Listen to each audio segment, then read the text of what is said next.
Jonathan White is one of the most successful businessmen today. He has built a powerful reputation in the business world, and many people admire and look up to him. His leadership, confidence, and determination inspire others to follow his example. Marami na siyang napatunayan. Maraming mga nagnanais sa sundan ng yapak niya. Ngunit sino nga bang mag-aakala na ang isa sa pinakamagaling na negosyante ang tinaguriang pinakamayaman at makapangyarihan sa mundo ng negosyo ay bigla na lamang babagsak dahil lamang sa nagtiwala siya sa maling tao. Tama nga sila, hindi lahat ay dapat mong pagkatiwalaan. Hindi lahat ay dapat mong hayaan na maging parte ng buhay mo. Dahil hindi lahat ng itinuturing mong kakampi ay kakampi rin ng turing sa'yo. Hindi lahat ay may malinis na hangarin sa'yo. Lalong hindi lahat ay nasa paligid mo at kunwari ay dumadamay sa'yo. Hangad pa na mapabuti pa. Dahil ang iba sa kanila, hinihiling at hinihintay lang ang pagbagsak mo. At minsan ang mas masakit pa, sila mismo ang dahilan kaya babagsak ka.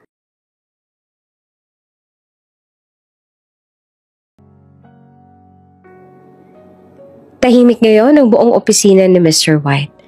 Tanging lagaslas ng ulan sa labas at mahinang tunog ng wall clock ang bumabasag sa katahimikan sa loob ng malamig na silid. Nakatitig lamang si Mr. White sa salaming pader sa harapan niya. Kung gaano kabilis sa umihip ang hangin, pakiramdam ni Mr. White ay ganun din kabilis sa gumuho ang mundong minsan ay kanya. Sa mesa niya nakabukas ang envelope na kanina pa niyang pinag-iisipan na basahin. Ilang sandali pa, may marahang kumatok sa pinto niya at nabaling doon ang atensyon ni Mr. White. "Come in," malumanay na wika ni Mr. White. Dahan-dahang bumukas ang pinto. Pumasok ang kanyang sekretarya, si Miss Clara Rivera. Bitbit ang ilang papel na halatang galing sa legal department. Kita sa mukha nito ang matinding pag-aalala. "Sir," mahinang sabi ni Clara, "kailangan niyo pong malaman to." Mabigat na huminga si Mr. White, pilit na pinipigilan ng kaba sa dibdib. "Sabihin mo na, Clara." Lumapit si Clara sa mesa at marahang inilapag ang mga dokumento.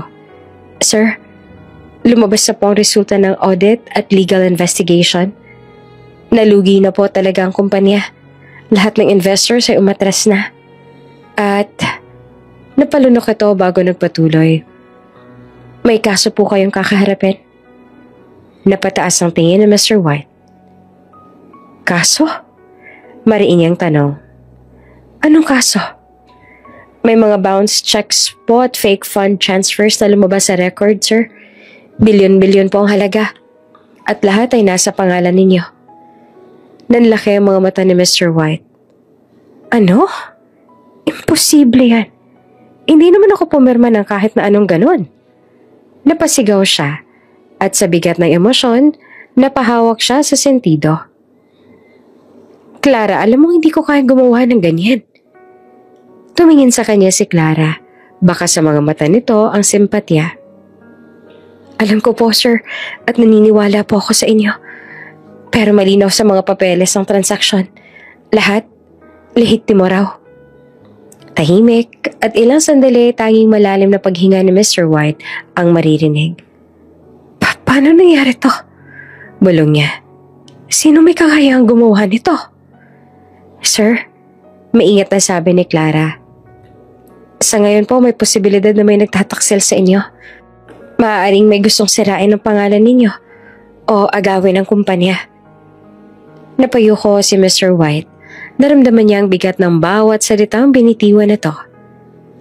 "Pinaghirapan ko ang lahat ng to," mahinang sabi ni Mr. White. "Bawat proyekto, bawat investor, ilang dekada kong binuno. At sa isang iglap lang lahat ng pinaghirapan at pinangarap namin ng mahal kong asawa ay bigla na lamang na mawawala." "Pwede po nating ilaban sa korte, sir," ani ni Clara. "May kilala po akong abogado pero..." Tumitig si Mr. White sa secretary. "Pero ano?" Medyo malaki po ang kakailanganing budget natin, sir. At sa ngayon, wala po tayong sapat na pondo. Lahat ng assets ng kumpanya ay frozen na at karamihan naman ng shares inilipat na po sa ibang pangalan. Kanina naman nailipat? Malamig na tanong ni Mr. White. Tumingin si Clara tila nag-aalangan. Sa pangalan po ni Mr. Salcedo, sir.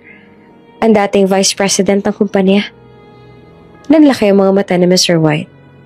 Si Salcedo? Halos pabulong niyang sabi. Hindi yun pwedeng mangyari. Siyang pinaka-pinagkakatiwalaan ko. Siyang kasama ko sa bawat desisyon. Hindi siya makapaniwala. Niloko siya ng taong pinagkatiwalaan niya, ng taong tinulungan niya para makaangat. Niloko siya ng taong tinuring niya ng sariling dugo. Malinis pong pagkakagawa, sir. Paliwanag ni Clara. Lahat ng dokumento dumaan sa approval system na hawak niya noon. Wala tayong maipipinta sa proseso. Hindi siya nakasagot. Tahimik na nakatingin si Mr. White sa labas ng bintana. Sa kabila ng mga patak ng ulan, nakita niya ang sariling refleksyon. Isang lalaking minsan itinuturing na haligi ng negosyo. Ngayon, ay halos walang natitirang sandigan. So, it's him. Mahina niyang sabi. Siya ang nagtaksil. Sir, mahinang tugon ni Clara. May paraan pa para mabalik ang lahat. Naniniwala po ako maibabalik pa sa inyong kumpanya. Kailangan lang nating lumaban. Tumingin si Mr. White sa secretary. Lalaban ako. Hindi ko hahayaang masira ang pangalan kong pinaghirapan ko ng ilang dekada. Hindi ako titigil hanggat hindi ko napapatunayan ang katotohanan. Hindi ako papayag na mawala sa akin ang pangarap at pinaghirapan namin ang asawa ko. Tahimik na tumango si Clara at nangako sa boss na tutulong ito kahit pamaliit na lang ang pag-asa na mabawi pa nila ang ninakaw mula kay Mr. Salcedo. Maraming salamat, Clara, sabi ni Mr. White sa sekretarya. Salamat, dahil kahit na iniwan na ako ng mga naging kakampi ko sa negosyo, nariyan ka pa rin para tumulong sa akin. Ngumiti naman si Clara. Malaki ang utang na loob ko sa inyo, sir. Ikaw rin po ang tanging tumatanggap sa akin sa trabaho kahit wala pa po akong experience. Hindi po kita iiwan sa laylayan. Palubog na ang araw. Nananatili lamang na nakatayo si Mr. White sa harap ng floor-to-ceiling window. Pinagmamasdan kung paanong naging kulay kahel ang mga langit. Nananatili siya roon hanggang sa tuluyan nang nalamon ng dilim ang paligid. At ang dilim ay tila simbolo ng pagguho ng lahat ng pinagharapan niya. Ngunit sa ilalim ng dilim, isang pangakong binuo niya sa sarili. Ibabalik ko ang lahat ng ninakaw nila at babangon akong muli. Mas matatag kesa dati. Lumipas ang ilang buwan mula nang napatalsik si Mr. White sa kumpanya na dati siyang namumuno. Dati siya ang pinakatinitingalang negosyante sa lungsod. May mga sasakyan, sariling gusali, at mga tauhang halos sambahin siya sa respeto. Ngayon, lahat ng iyon ay ala-ala na lamang. Ang dating ingranding opisina ay napalitan ng isang maliit na silid sa lumang apartment na inaupahan niya sa labas ng syudad. Doon sa gitna ng mga lumang gamit at ilang kahong puno ng dokumento, nakaupo si Mr. White. Hawak ang lumang frame ng larawan ng kanyang dating kumpanya. Ganito na ba talaga ang katapusan ko? Mahinang sabi niya, halos bulong sa hangin. Mula sa mesa, naroon ang mga lihim ng mga dating kaibigan, mga partners noon sa negosyo. Lahat ng iyon, pawang mga notice of termination at demand letters. Wala ni isa sa kanilang nagtangkang tumulong na para bang hindi sila nakinabang noong makapangyarihan ka pa. Sa ganitong sitwasyon niya napatunayan na ang mga tao ay magaling lamang kapag may pakinabang sa kanila, kapag may nakukuha sila sa'yo. Pero kapag wala na, hindi ka na nila kilala. Isa-isa silang tatalikod sa'yo na para bang hindi ka nakatulong sa kanila. Sinubukan niya na makipag-ugnayan kay Mr. Salcedo, ngunit wala na talaga itong balak na tulungan siya o ibalik ang nawala sa kanya. Binasa ni Mr. White ang laman ng liham na ipinadala sa kanya ng side ni Mr. Salcedo. Paulit-ulit niyang binabasa ang nilalaman ng liham hanggang sa manginig ang kanyang kamay. Pasensya na, Mr. White. Wala akong magagawa. Kumpanya na ito ng board at kailangan kong isipin ang sarili kong kinabukasan. Napapikit si Mr. White at sa unang pagkakataon, naramdaman niya ang tunay na bigat ng pagkakanulo. Ikaw pa man din ang tinuturing kong anak. Mahina niyang sabi, may bahid ng pait. Lumipas ang ilang sandali ng katahimikan.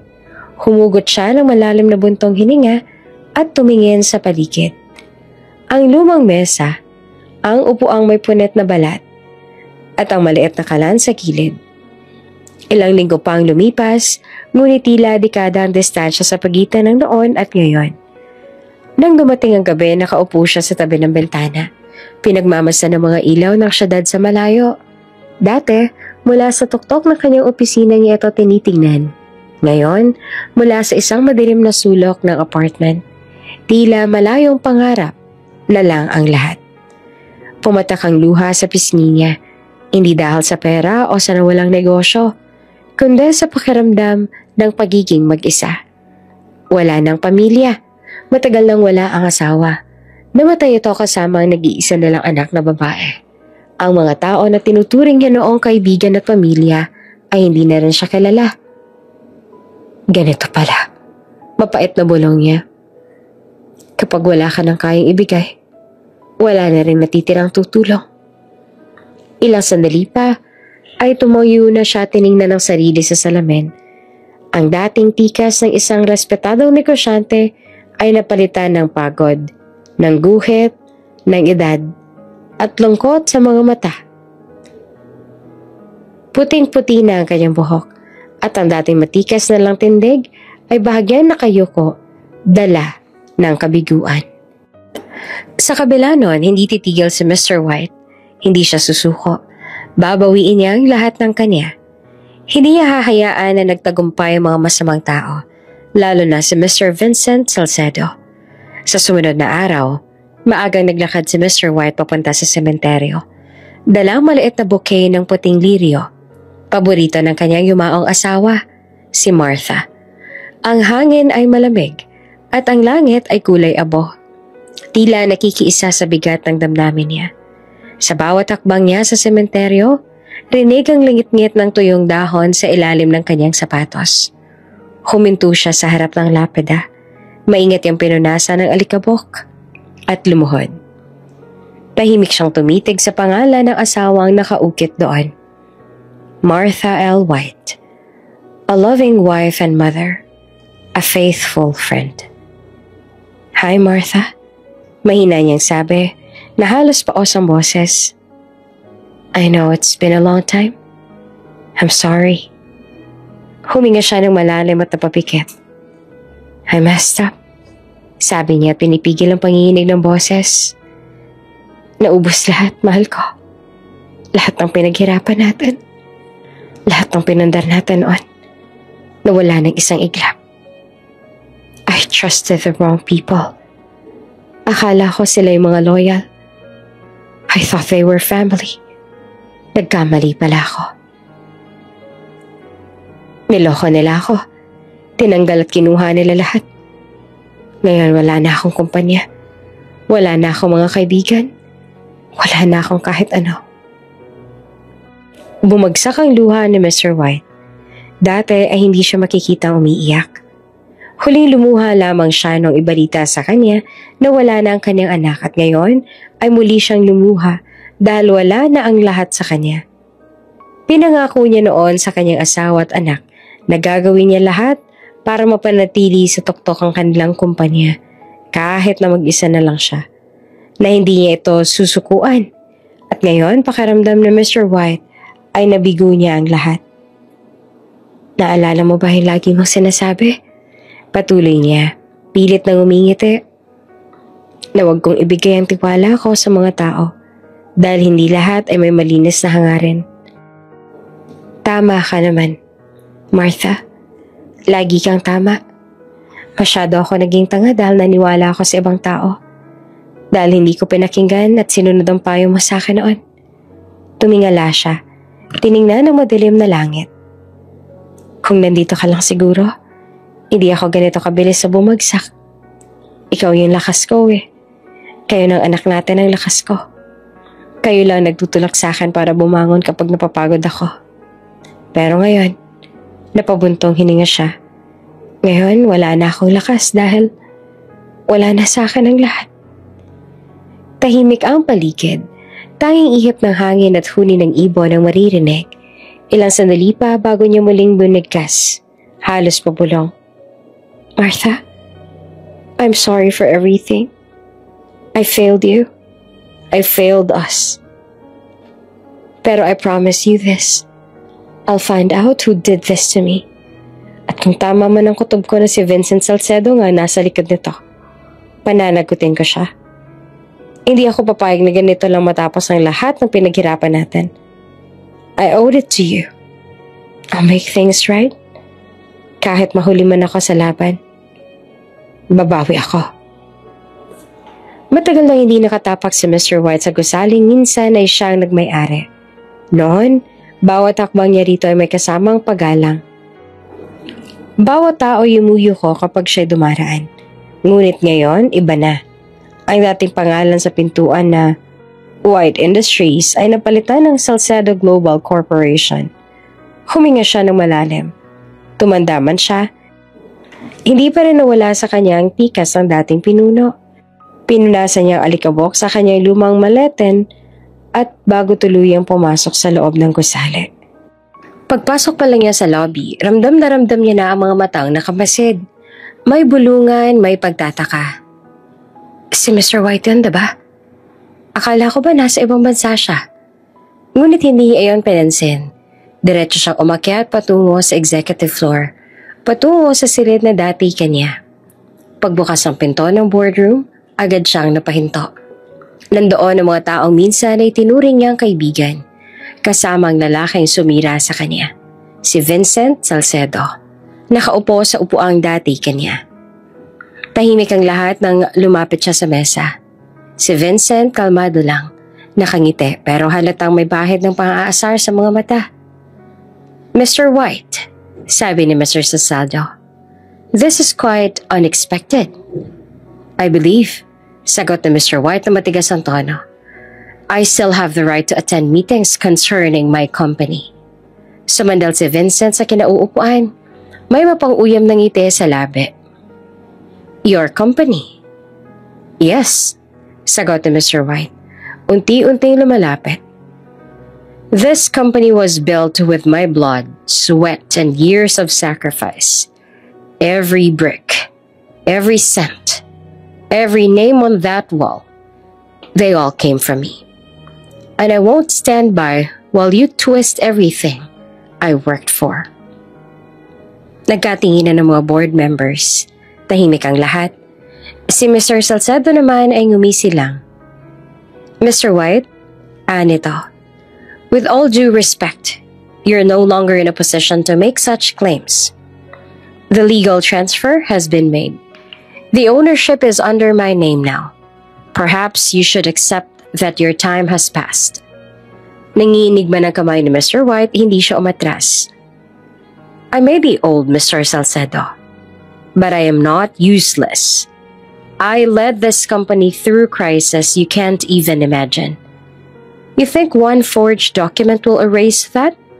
No, not while I still breathe. Tumawa si Mr. Salcedo, papanlait. You speak as if this company cannot survive without you. The truth is, it already has. We've modernized, globalized, moved beyond your old-fashioned ways. You mean you've corrupted it, sagot ni Mr. White. Turned it into a machine for greed. Tumayo si Mr. Salcedo. Seryoso na at halatang na-offend sa kanyang tinuran. Enough. This boardroom is no longer your stage. We have work to do, and you, Mr. White, are interrupting the progress. Mariingin na pa si Mr. White ang mesa. Progress? You call betrayal progress? You think money and power make you great? You're wrong. Integrity made this company great. Something you will never understand. Tahimik na muli ang buong silid. Ang ilan sa board members ay hindi makatingin sa kanya. I built this company. Patuloy pa ni Mr. White. Not just for profit, but for the people who believed in it. And I swore that only I would choose who would take my place. Someone worthy. Someone with heart. Not a man like you. Ngunit imbes na pakinggan siya, naroon lamang katahimikan at malamig na tingin ni Salcedo. Touching speech, ani Mr. Salcedo habang nakataas ang kilay. But you're out of time, old man. You no longer have a voice here. Go home, rest. The world has already moved on without you. Hindi siya nagpatalo. Walang salitang iyon sa bokabularyo niya. Tumayo siya ng tuwid. You may have taken everything from me, Vincent. But one thing you will never take is the truth.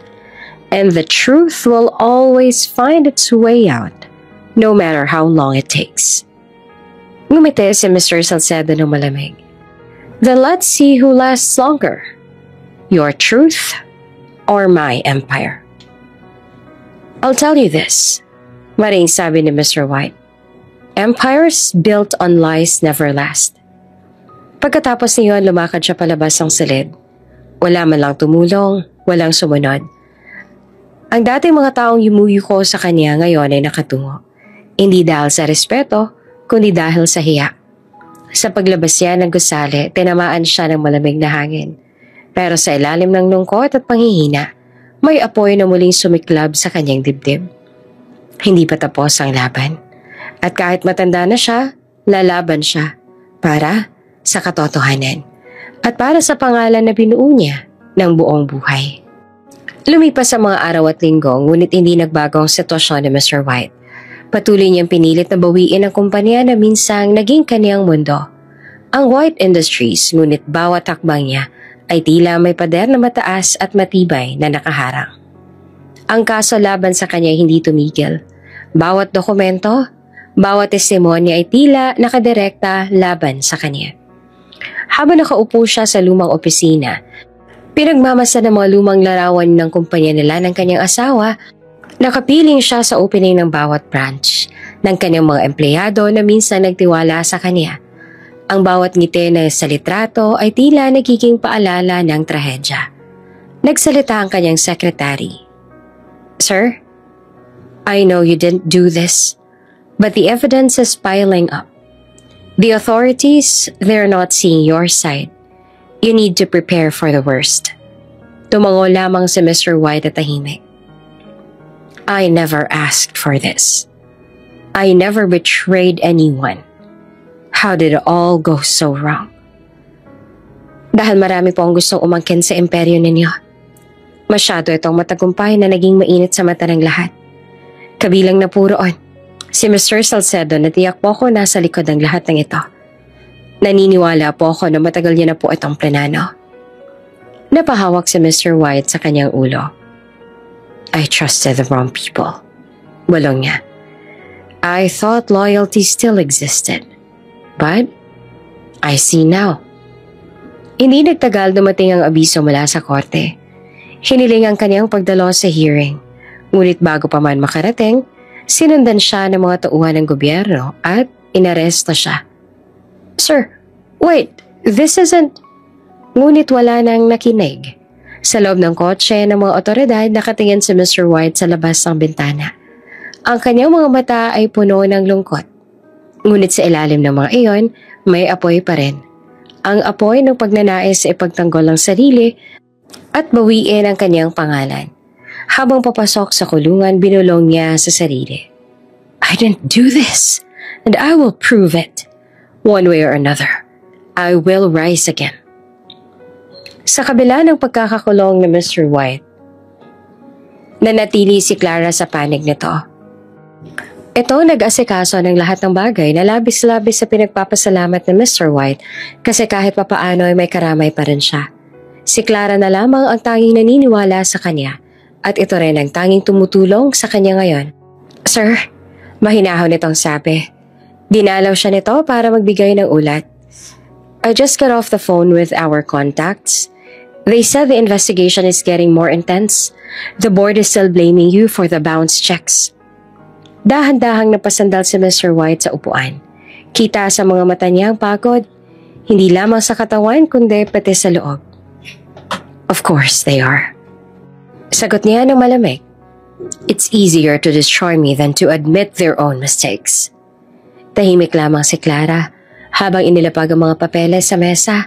Pagkatapos ay tumikim ito. Parang nag-iipon ng lakas ng loob bago muling nagsalita.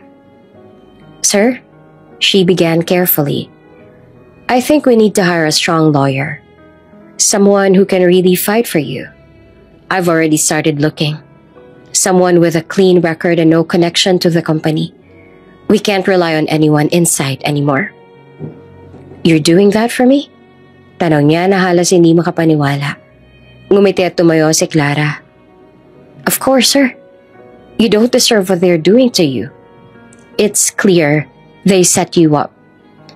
Handa po ako na tulungan kayo. Bilang kabayaran na rin po sa tulong ninyo sa akin noon. You know, Clara, wika na Mr. White. I used to think loyalty was just something people said to keep their jobs. But you proved me wrong. I'm just doing what's right, sir. Someone has to stand by you. Everyone else already turned their backs. Thank you. Taos puso niyang sinabi. You're the only one left I can trust. You're my only ally in this mess. Ngumiti naman si Clara, mahina ngunit totoo. Huwag po kayo mag-alala, sir. Tulad ng kung paano walang pagdadalawang isip na tinulungan niyo po ako at ang aking ama para makapagpa-opera siya. Tutulungan ko rin po kayo nang walang hinihinging kahit anong kapalit. We'll clear your name and when that happens, they'll regret ever crossing you. Maraming salamat, Iha. Mabuti ang pagpapalaki sa iyo ng iyong mga magulang at maswerte ako na ikaw ang naging sekretarya ko. At tinupad nga ni Clara ang pangako kay Mr. White. Naganap ito ng magaling na abogado na maaaring magtanggol sa kaso ni Mr. White. Kahit pabatid ni Clara na maliit lamang ang tsansa na manalo sila sa kasong ito dahil wala ng kapangyarihan at yaman sa Mr. White, sinubukan niya pa rin. Malaki rin kasi ang utang na loob ni Clara kay Mr. White. Noong kailangan ng kanyang ama na maoperahan, subalit wala silang sapat na pera, hindi nagdalawang isip sa Mr. White na tumulong. Ni hindi nga nito binawas sa sahod ni Clara ang naging gasto sa pagpapagamot ng kanyang ama. Kaya ngayon, si Clara naman ang tutulong. Tahimik at malamig ang loob ng kulungan. Tanging ang kalansing ng bakal na rehas at ang mahinang yabag ng gwardya ang maririnig. Sa isang sulok ng malamig na selda, nakaupo si Mr. White. Nakasandal sa malamig na pader. Kahit nakakulong, hindi siya sumusuko. Araw-araw sa tulong ni Clara at ng bagong abogadong kinuha nito, patuloy ang laban. May mga dokumentong ipinapadala, mga ebidensyang hinuhukay, mga taong unti-unting nagbubukas ng kanilang konsensya.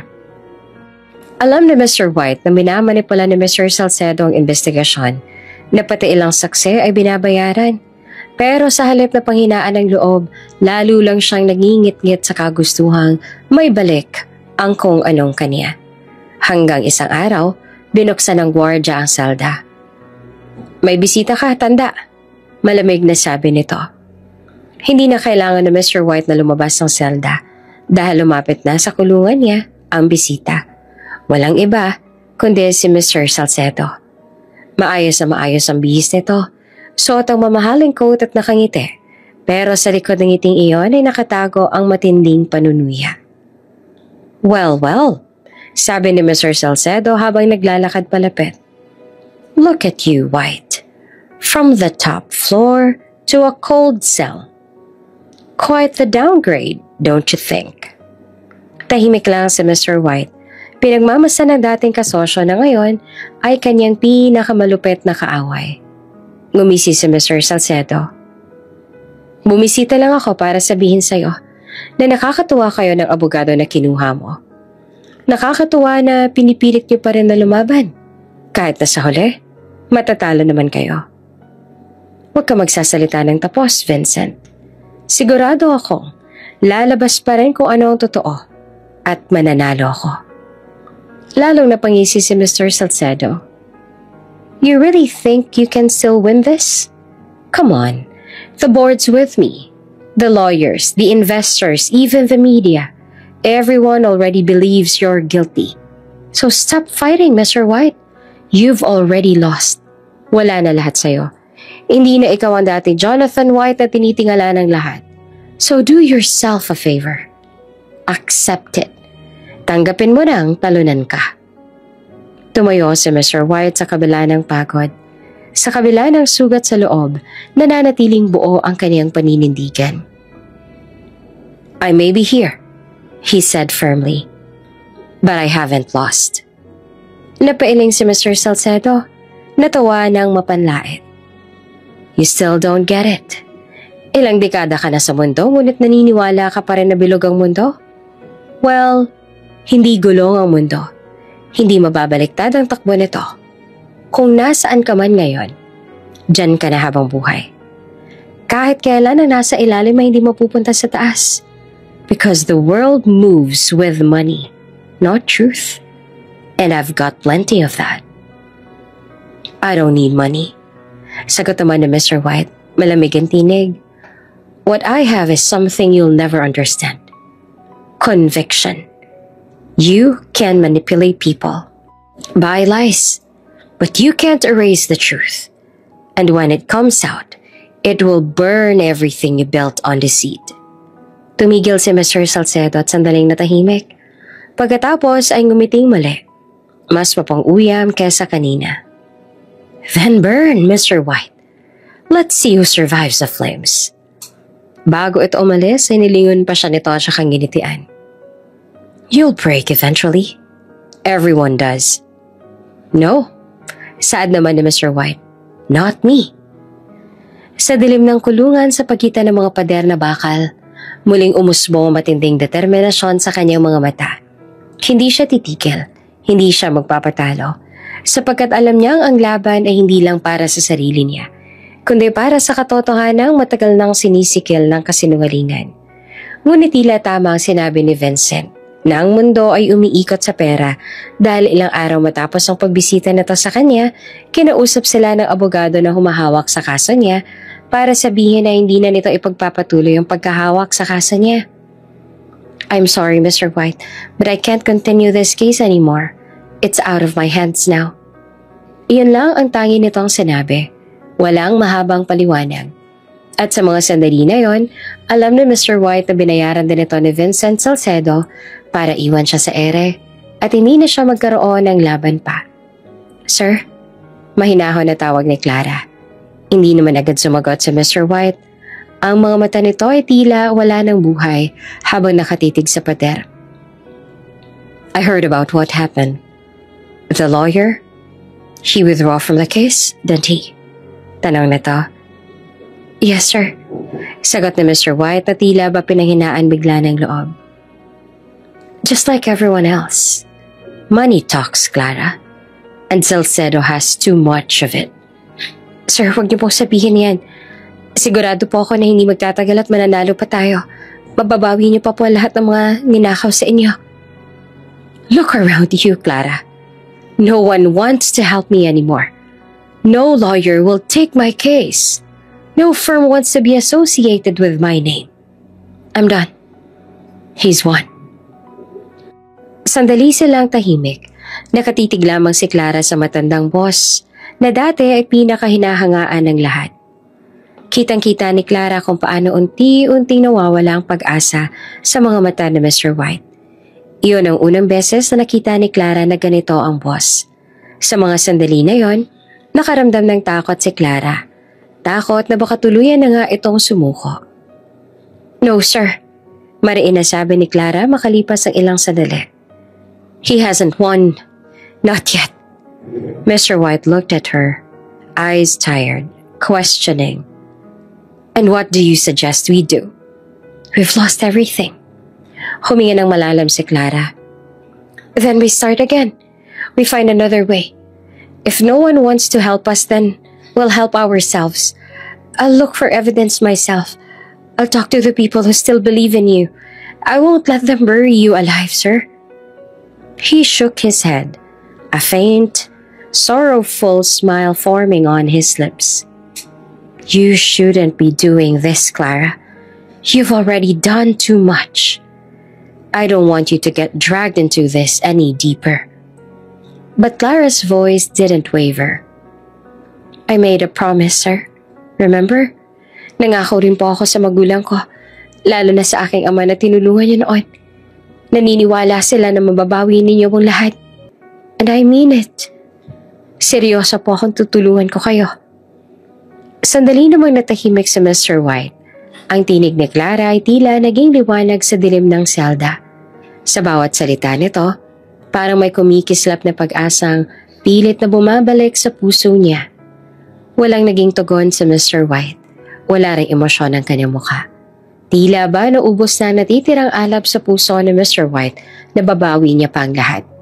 Sa loob ng kulungan, nakatingin lamang siya sa kawalan. Iniisip niya kung ano kaya ang reaksyon ng kanyang pinakamamahal na asawa at anak habang pinagmamasdan siya na nasa ganitong sitwasyon. Sa isip ni Mr. White, baka sobrang disappointed sa kanya ang mag-ina niya dahil natalo siya ng ganong-ganon na lamang. Sa kabilang banda ng lungsod, sa loob ng isang maliit at payak na cafe na madalas tambayan ni Clara tuwing matapos ang trabaho, nakaupo si Clara kasama ang matalik niyang kaibigan na si Winnie, isang janitress sa cafe na iyon. Mahigit 1 taon na simula nang sila'y magkakilala at naging magkaibigan. Sa panahong iyon, naging sandalan na ni Clara si Winnie sa mga panahong wala siyang masabihan. Tahimik itong babae, mahinahon at may mabuting puso. Ngunit kapansin-pansin ang pagiging pribado nito. Bihira itong magkwento tungkol sa sarili. Maganda si Winnie, matangkad, maganda ang kutis, mukha nga itong artista, o kaya ay isang sikat na model. Napakaganda rin ang katawan nito. Para kay Clara, lahat ay maganda sa kanyang kaibigan. Minsan nga ay napapaisip si Clara kung bakit naging janitress ito at hindi naging modelo. Mukha lang masungit at intimidating ang dalagang si Winnie. Iyon bang presensya pa lang nito ay nakakakaba na? Ganun pa man ay mabait ito at kahit hindi man ito ipahalata, masasabi ng sobrang talino nito sa uri pa lamang ng kilos at pananalita nito. Para kay Clara, may something sa kaibigan niya na hindi niya mawaray kung ano. Pero kahit pa wala pang ginagawa si Winnie, napapahanga na talaga dito si Clara. Magkaharap sila nakaupo ngayon sa loob ng cafe. Kahit pa simple lamang ang suot ni Winnie at katatapos lamang ng trabaho nito, may something na talaga sa aura nito. Clara, sabi nito, pwede ba ako magtanong? Nag-angat ng tingin si Clara sa kaibigan. Oo naman, ano yan? Napapaisip lamang ako. Bakit ba nagtatrabaho ka pa rin kay Mr. White? Sa boss mo? Hindi ba't bumagsak na raw siya at nakulong na? Walang-wala na siya. Wala nang pera at yaman niya. At sabi mo pa nga, wala naman siyang proper lawyer. Bukod pa doon, ay hindi ka naman sigurado kung masasahuran ka pa ba? Hindi ka ba nangihinayang sa oras at effort mo? Wala ka namang kahit na anong mapapala. Bahagyang natahimik si Clara. Pagkatapos ay marahan itong umiti, puno ng alaala. Because he once helped me when no one else would. Parang sariling anak na rin ang turing niya sa akin, sagot ni Clara. Noong nagkasakit si Papa at walang-wala ang buong pamilya ko, hindi siya nagdalawang isip na tumulong. He paid for my father's treatment. And when I was just a temporary employee back then. Napatingin si Winnie at bahagyang nagulat. Ginawa niya yun? Tumango naman si Clara. Yes. He told me that good people deserve to be given another shot in life. And now that he's the one who lost everything, I can't just leave him. He needs someone to believe in him again. Everyone betrayed him, Winnie. People he trusted for years. Sandaling natahimik si Winnie. Tila may tumama sa kanyang mga salitang yon. Pinagmasdan ni Winnie ang kaibigan niya. Ang sinseridad sa mga mata nito. Ang tapang sa boses na kahit may halong pagod ay hindi nawawala. Pagkaraan ng ilang segundo, marahan siyang umiti. "You're a kind person, Clara," sabi ni Winnie. "Not many people would stay after losing everything. Sana nga may makatulong kay Mr. White na mabawi ang lahat ng ninakaw sa kanya. I can see how much he means to you." Ngumiti naman si Clara. "Sana nga, Winnie. I just want him to get his company back, to clear his name, to make things right again." Tumango si Winnie, ngunit sa likod ng tahimik ng ngiti, may aninong dumaan sa kanyang mga mata. Habang nagpatuloy silang mag-usap, dumula sa mga patak ng ulan sa bintana ng cafe. Sa katahimikan ng paligid, tila nagsimula ang isang bagong pag-ikot ng tadhana at sa mga salitang, "Sana may makatulong kay Mr. White," may lihim na pangakong nakatago sa puso ni Winnie. Lumipas ang ilang sandali at napatitig si Clara kay Winnie. Pinagmasdan niya ito. Tila nakalkulado na ang bawat galaw ni Winnie. Napakahinhin itong kumilos. Sa bawat galaw, parang isang aristocratic. Hindi ito pala salita o pala kwento ng kung ano, pero bawat sabihin ito, talaga namang may laman talaga. At sa mga sandaling ito, iniisip na ni Clara kung ano kayang tumatakbo sa isip ni Winnie ngayon. Mula pa noong araw na yon sa cafe, hindi na nawala sa isip ni Winnie ang mga salitang binitiwan ni Clara. Sa bawat araw na lumilipas, pinagmamasan niya ang kaibigan. Kung paanong patuloy itong lumalaban kahit tila wala ng pag-asa. Kung paano hindi nito iniwan si Mr. White kahit na lahat ng tao ay tumalikod na. Madalas siyang sabayan si Clara sa pagpupunta sa kulungan. Tahimik lamang siya. Nakamasid habang pinapakinggan ang mga pag-uusap ng magkaibigan. Si Clara na puno ng determinasyon at si Mr. White na unti-unting muling nabubuhayan ng loob. Kilala na siya na Mr. White at alam din nito kung ano ang kanyang trabaho. Ganun pa man, tila lalong nabahayan ng loob si Mr. White sa pagdating niya at noong sabihin dito ni Clara na naniniwala rin si Winnie na maipapanalo nila ang kaso. Hindi nga rin alam ni Winnie kung bakit sobrang bilis na napalapit ang loob niya kay Mr. White at nahuhuli niya na lang ang sarili na nagdarasal na sana nga ay makuha na ni Mr. White ang hustisya. Malaking bagay na nandito kayo at naniniwala na makukuha ko rin ang hustisya. Kung wala kayo, baka nawalan na rin ako ng pag-asa at sumuko na. Sabi ni Mr. White sa kanila. Ngumiti lamang si Winnie, ngunit sa likod ng kanyang mga ngiti, may lihim siyang tinatago. Isang katotohanang matagal niya nang piniling huwag ibunyag, ngunit tila handa niya namang gawin para siya ay makatulong. Hanggang sa dumating ang araw ng pagdinig, mabigat ang tensyon sa loob ng korte. Nakaupo si Mr. White sa mesa ng mga akusado. Payat, halatang pagod ngunit nakatingin pa rin ng diretsyo. Sa gilid nito ay si Clara, nakatayo at mariing nakahawak sa folder ng mga dokumento. Kahit wala silang abogado, tahimik ang lahat ng pumasok ang hukom. Case number 48-22, The State versus Mr. Jonathan White. Anunsyo ng clerk. Narinig ni Clara ang bulungan ng mga tao. Mga matang puno ng pagdududa at pang-uuyam. Naroon din si Winnie.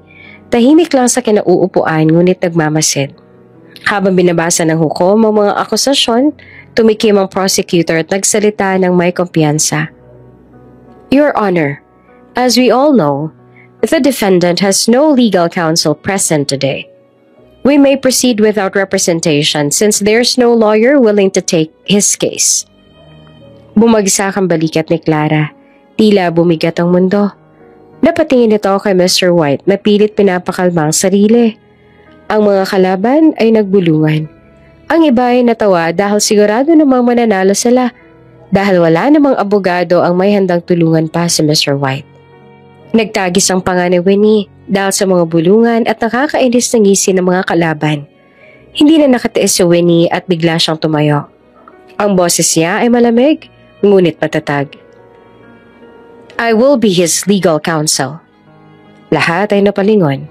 Maging ang hukom ay napahinto sa pagbabasa.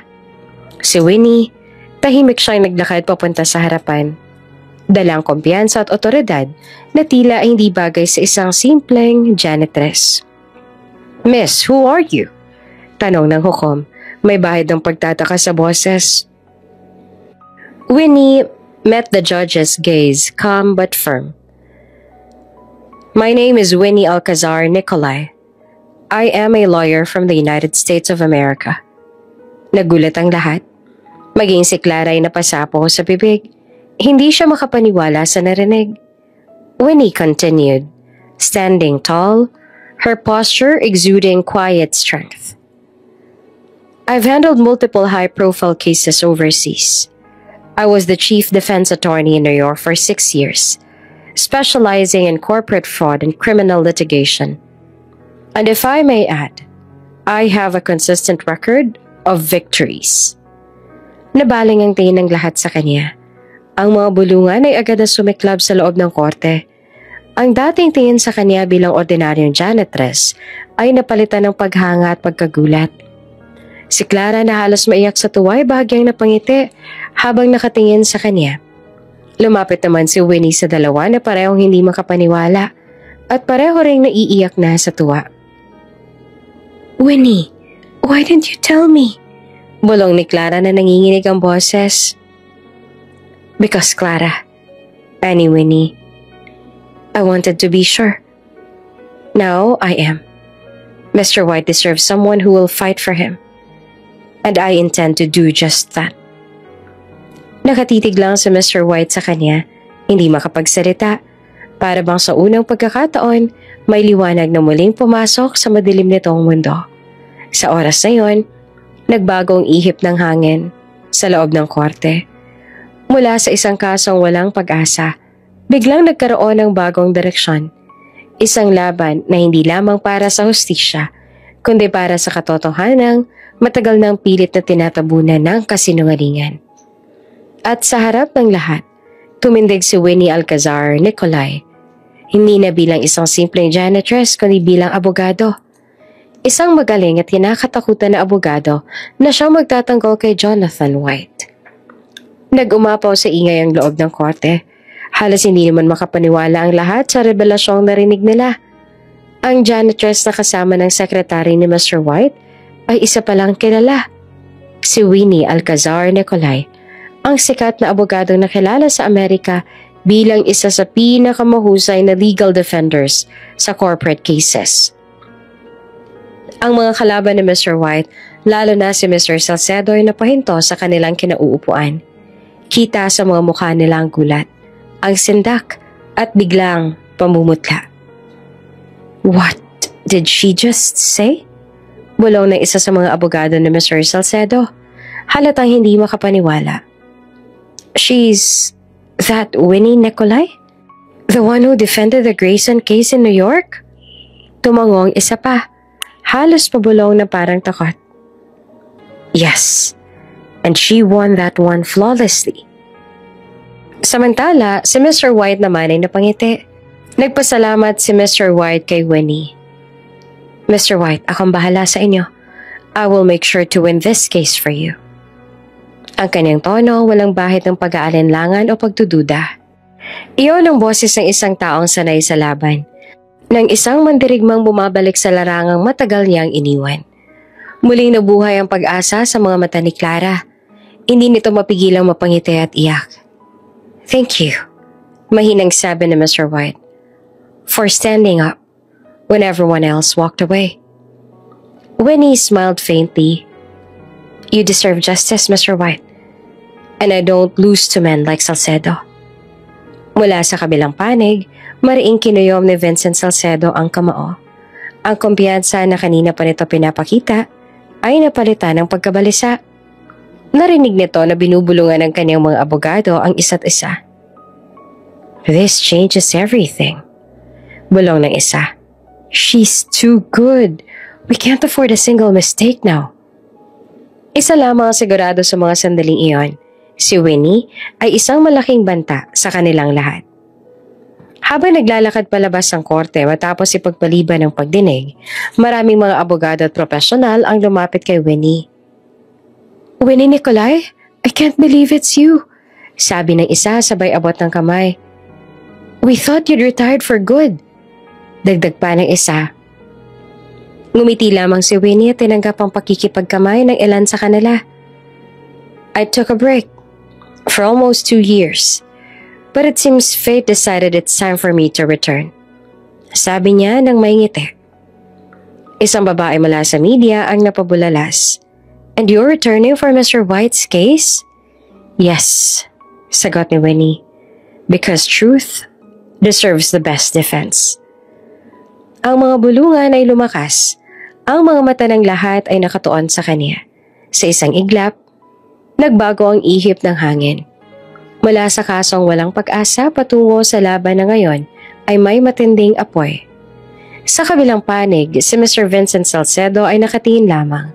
Tahimik ngunit halatang natataranta. Hindi na ito ang laban na inaakala nitong madali nitong mapapanalunan. Sa halip, ang dating laro na kontrolado nito ay biglang naging isang digmaan laban sa pinakamagaling. At sa gitna ng lahat ng iyon, si Winnie Alcazar Nicolai ay muling bumalik.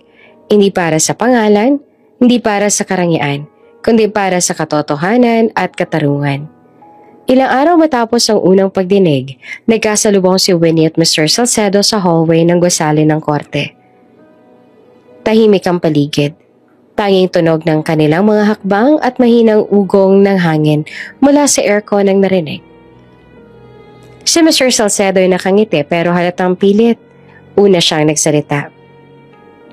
"So, you're really taking this case, Miss Nicolai?"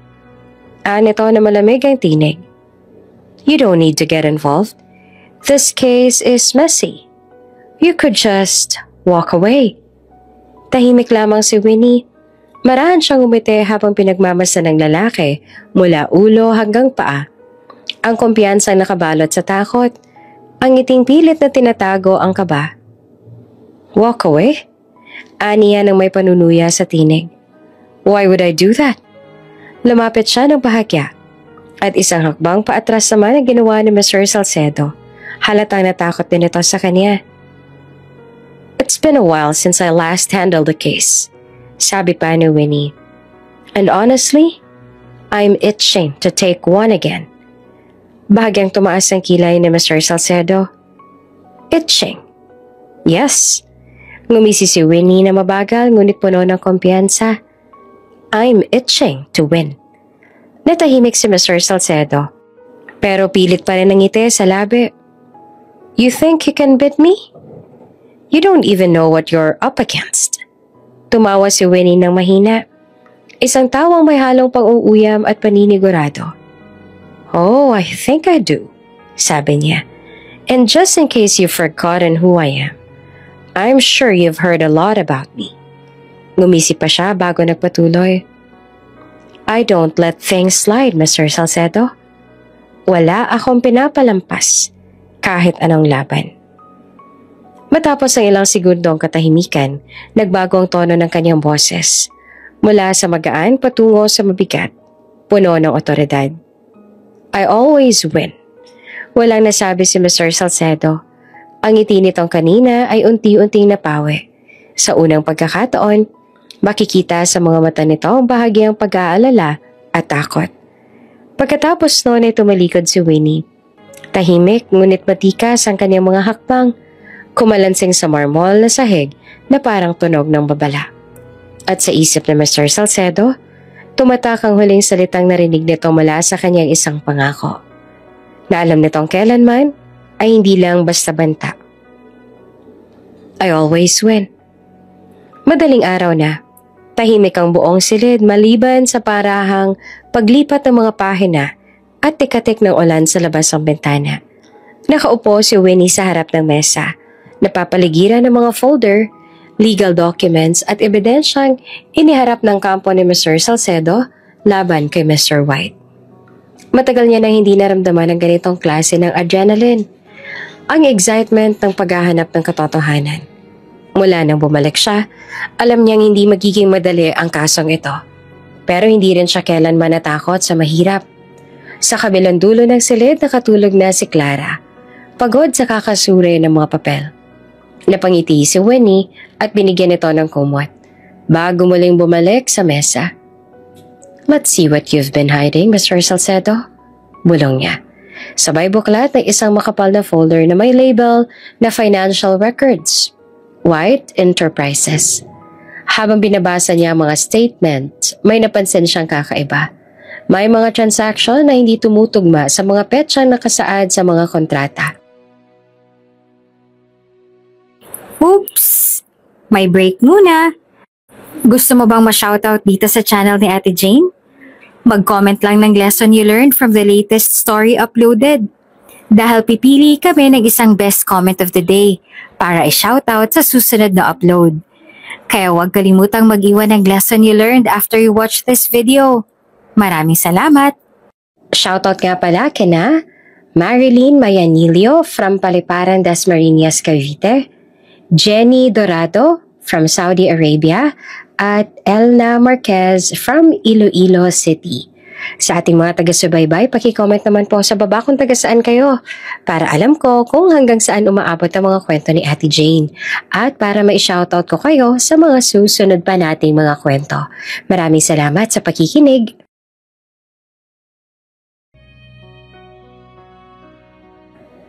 Iba ang format ng ilang dokumento at ang mga perma ay bahagyang magkaiba ang stroke. Wait, bulong niya. Pinangbasta niyang mabuti ang mga perma ni Mr. White. Sa unang tingin pare-pareho, pero sa mata ng isang abogadang sanay sa detalye, may halatang forgery. This one's a copy. Aniya habang unti-unting lumalalim ang kanyang tingin. And this was never notarized. Habang tumatagal, mas lalo lang niya nakikita ang mga inconsistency, mga bahid ng pagmamadali, ng panloloko, ng manipulasyon. Ilang sandali pa pumasok si Mr. White, pagod at tila nawala ng pag-asa. "Miss Nicolay," mahina niyang tawag. Hindi ko na alam kung may pag-asa pa ba talaga. Lahat ng abogado tinalikuran na ako. Wala nang naniniwala sa akin. Ngumiti naman si Winnie. Hindi inalis ang tingin sa mga dokumento. "Then it's a good thing I don't rely on beliefs, Mr. White," sagot niya. "I rely on facts." Tumayo siya at nilapitan ng matanda, bitbit ang ilang papel. "These documents," itinaas niya ang hawak. "They've been tampered with.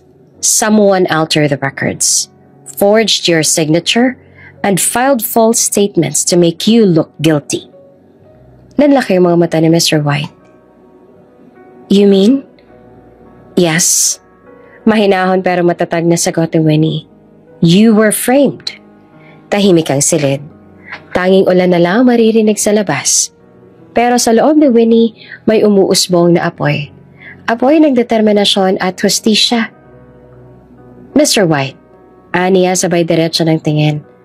"I told you I always win. And now, I've found the crack in his wall." Napangiti siya, malamig ngunit puno ng tiwala. "It's time we make him fall." Maagang gumigising si Winnie, tulad nga lang ng araw ngayon. Nakasuot siya ng simpleng coat at may suot na dark glasses habang nakatayo sa labas ng isang maliit na cafe sa Quezon Avenue.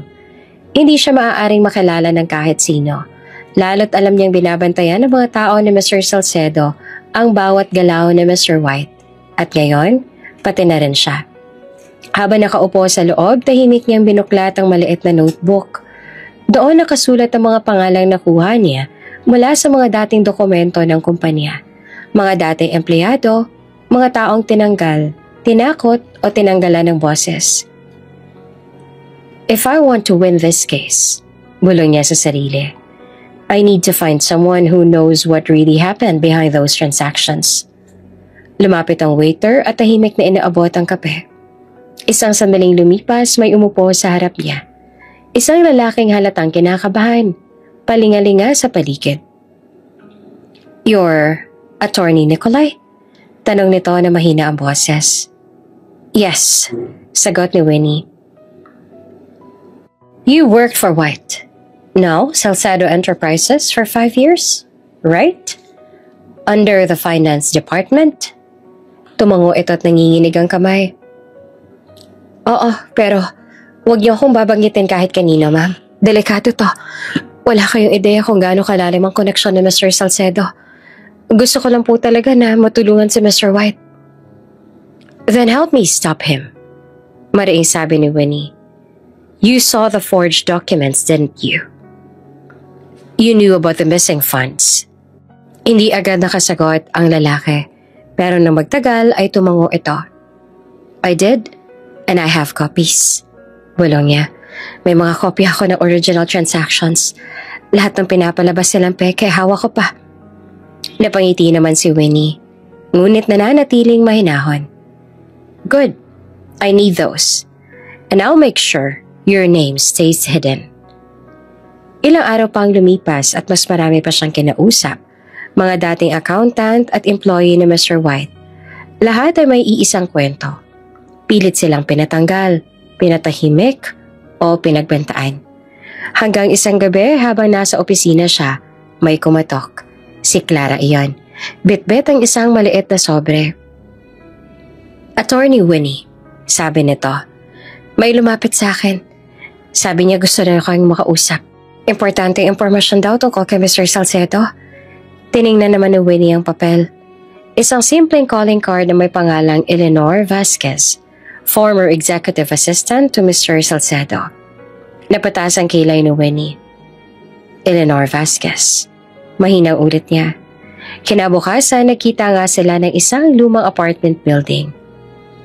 You're brave to contact me, sabi ni Winnie. Huminga ng malalim si Eleanor. Dahil alam ko ngayong ikaw may hawak sa kaso ni Mr. White, ay wala nang ligtas sa lahat.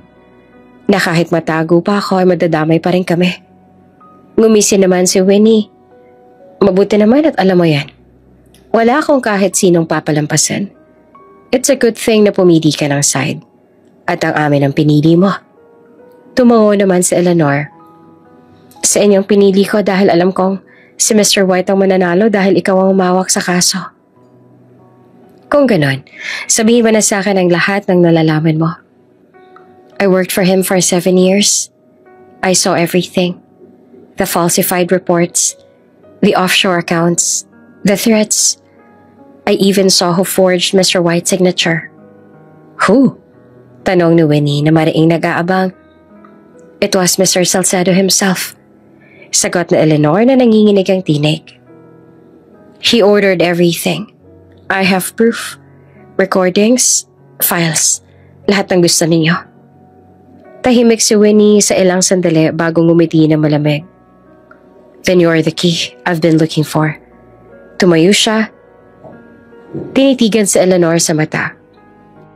Eleanor, if you stand with us, we can bring him down. Tumango si Eleanor.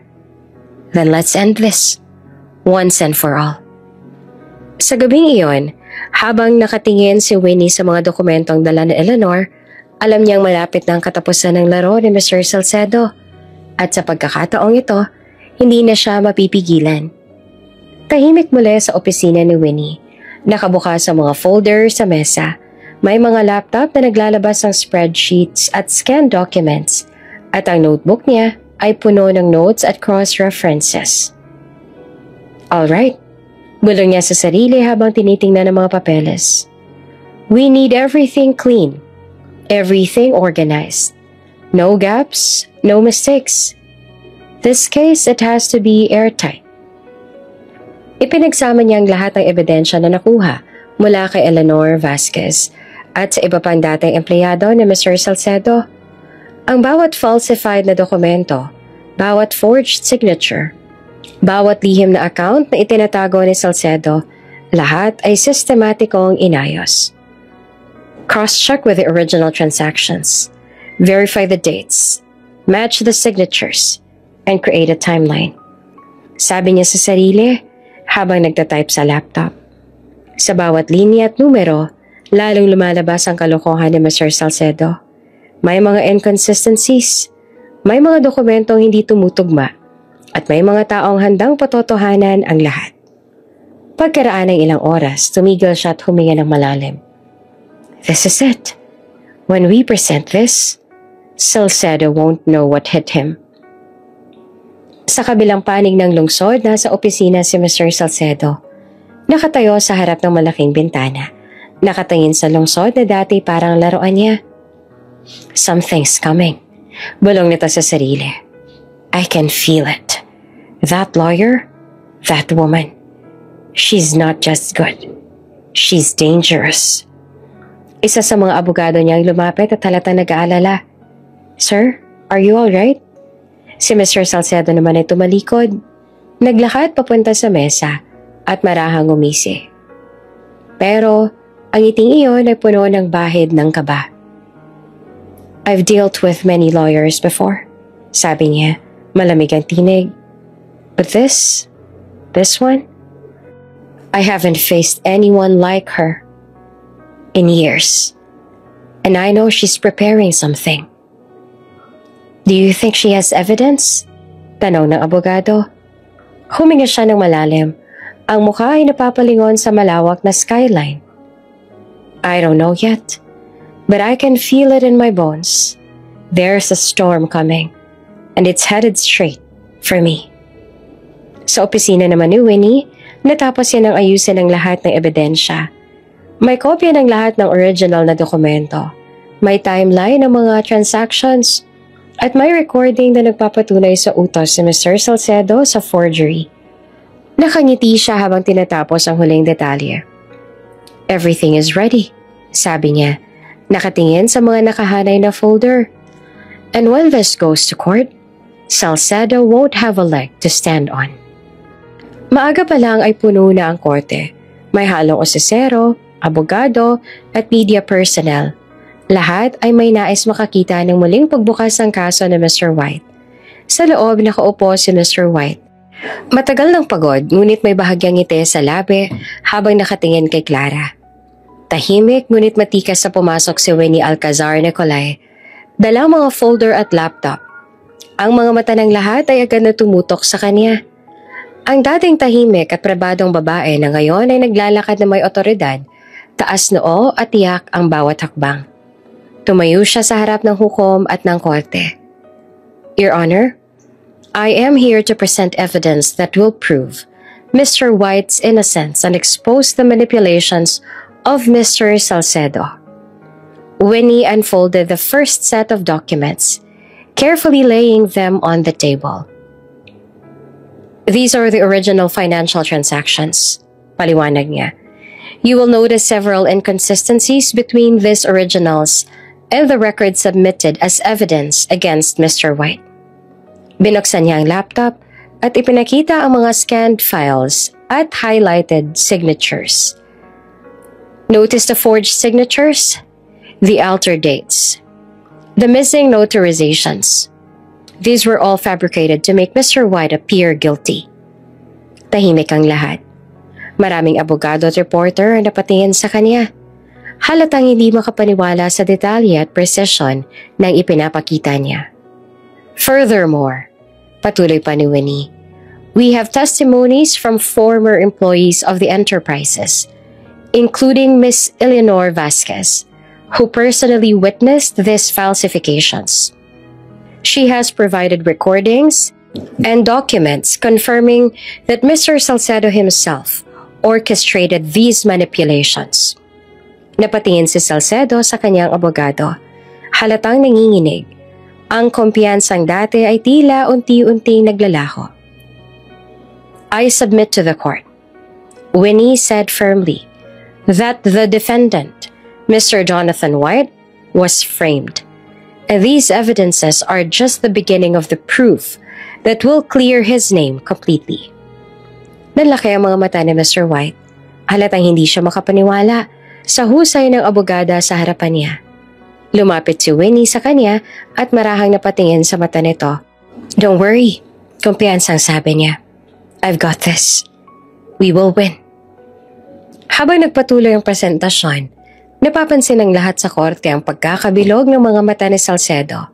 Ang dating ngiti at confidence niya ay napalitan ng kaba at galit. Ramdam niya ang banta Isang abogada na talagang handang isantabi ang lahat ng hadlang at ilantad ang kanyang pandaraya. Ang bawat detalye, bawat dokumentong pinakita ni Winnie ay parang malakas na dagok sa reputasyon at katahimikan ni Mr. Salcedo. Ang mga abogado ng kabilang panig ay natigilan, habang ang iba naman ay nagsimulang magbulungan sa isa't isa, halatang napanghinig sa husay ng depensa. Sa huling bahagi ng presentasyon, tumigil si Winnie. Tiningnan ng hukom at taas noon niyang sinabi, "Your Honor, this evidence proves beyond doubt that Mr. White was set up. I am confident that when all witnesses testify, the truth will be undeniable." Tahimik na nananatili ang korte. Para sa isang sandali, ang bawat mata ay nakatuon kay Winnie Alcazar Nicolay, ang abogada na muling nagbukas ng laban at nagpanginig sa lahat ng naroon. Lalong natahimik ang lahat nang tawagan ni Judge ang unang witness sa muling pagbubukas ng kaso. Ang lahat ay nakatingin sa pinto nang pumasok si Eleanor Vasquez. Takot, halatang nanginginig, ngunit may tapang sa mata. Tumayo si Winnie sa tabi ni Mr. White. Nakatitig kay Eleanor habang binubuksan ang susunod na kabanata ng kanilang laban. "Miss Vasquez," simula ni Winnie na mahinahon ngunit matatag ang tinig. "You worked closely with Mr. Salcedo for several years, correct?" "Yes," sagot ni Eleanor. Bahagyang nanginginig ang boses. "Can you tell this court what you know regarding the actions taken against Mr. White?" Huminga si Eleanor ng malalim at sa unang pagkakataon, nagsalita siya ng buong katotohanan. "Everything was planned," aniya. "Mr. Salcedo, he wanted Mr. White out of the company. He paid all the lawyers handling the case to leave para hindi nila maipagtanggol si Mr. White. He bribed employees, falsified documents, and even threatened those who refused. Everyone was silenced." Tahimik ang korte sa mga salitang yon. Ang mga mata ng reporter ay lumaki sa pagkagulat. Habang ang ilang abogado ni Mr. Salcedo ay nagkatinginan, halatang unti-unting nag-aalala. "You mean, all of them?" tanong ng judge. "Yes, Your Honor," sagot na Eleanor. "Even the lawyers who once represented Mr. White. They were paid off to abandon the case. I have the records and messages as proof." Inabot nito ang folder kay Winnie na maingat itong inspeksyon. Sa bawat dokumento, bawat message, kitang-kita ang matinding pandaraya. Pondo na inilaan para bilhin ang loyalty ng bawat taong dating tumulong kay Mr. White. Napatingin si Mr. White sa mga papeles. So, lahat pala ng sinasabi nilang pagtalikod, binayaran lang nila sila.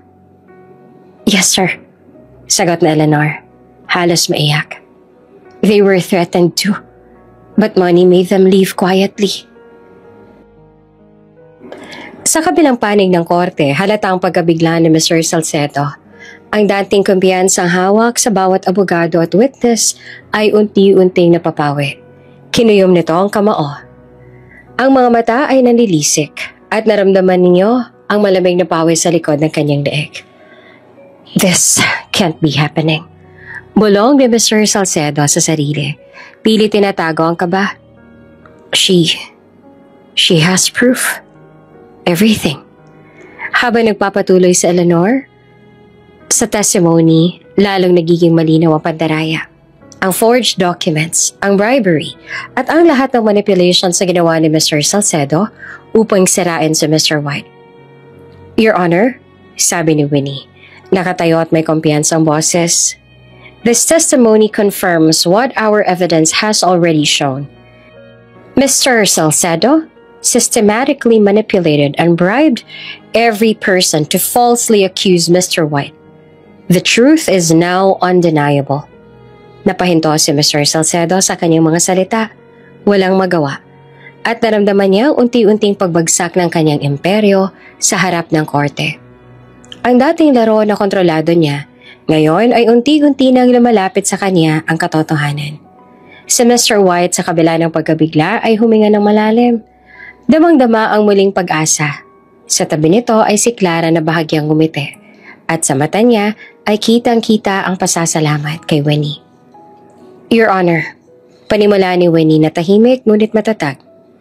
The evidence presented and the testimonies from the former employees, including Ms. Eleanor Vasquez, conclusively prove that Mr. White was wrongfully accused and framed. Napabuntong hininga sa Mr. Salcedo, pilit pinipigil ang galit at kaba. Tumayo siya, diretsong hinarap ang uko. Your Honor, these allegations are baseless. Sabi nito na may halong pang-uuyam sa tinig. These so-called witnesses? How can we be sure they're telling the truth? They were once employees of Mr. White's company. They have nothing to gain except revenge. Ngunit tahimik ang korte.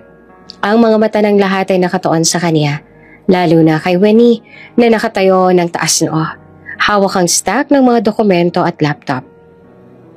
Winnie calmly looked at Salcedo and replied, Revenge? No, Mr. Salcedo. This is justice. Every document here is verified.